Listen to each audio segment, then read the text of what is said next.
13h30, embouteillage de brouettes dans le bas de la Grand Rue.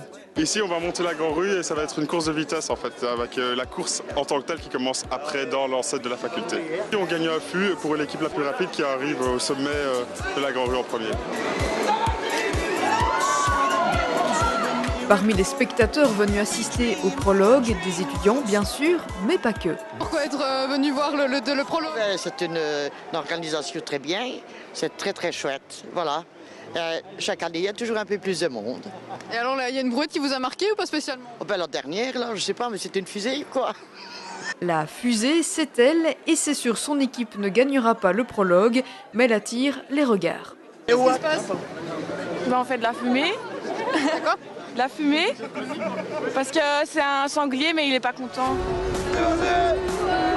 Est-ce que c'est pas trop impressionnant de remonter toute la Grand Rue dans la brouette? Ça va, je m'attendais à pire. Je m'attendais à ce qu'il y ait plus de collisions, donc ça va. Cela fait plus de 30 ans que les 6 heures brouettes battent leur plein chaque année, mais pour certains, c'est la première fois, que ce soit côté spectateur. J'en ai beaucoup entendu parler avant de venir, parce qu'avant de venir à Gembloux, je me suis un peu renseigné sur la ville, ce qu'il y avait. Et sur la page Wikipédia de Gembloux, une des premières items qu'on voit, c'est les 6 heures brouettes. Ou côté participants à la course. C'est la première année que le personnel refait une brouette. C'est super sympa. Ça mobilise vraiment plein de gens, des services différents, des techniciens, des membres du personnel administratif, des doctorants, des professeurs. Donc c'est vraiment super génial. Ça met une bonne ambiance, ça motive à fond.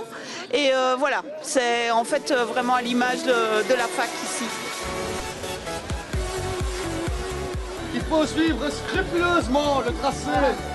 Scrupuleusement. On a mis du temps à faire ça.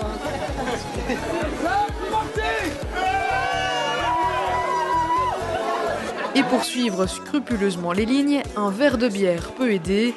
Le personnel de Gembloux Agrobiotech, encore lui, a tout prévu grâce à ses vélos qu'il a imaginés avec le CRAW. En fait, c'est un beer fit, donc c'est une course entre deux vélos. Il y a deux bières qui sont positionnées et au plus on pédale, au plus le plateau de la bière vient se rapprocher de la bouche et il faut évidemment affonner le plus rapidement sa bière. Celui qui perd paye la bière de l'autre. La fête devrait se poursuivre jusqu'au bout de la nuit et attirer entre 3 et 4 000 personnes.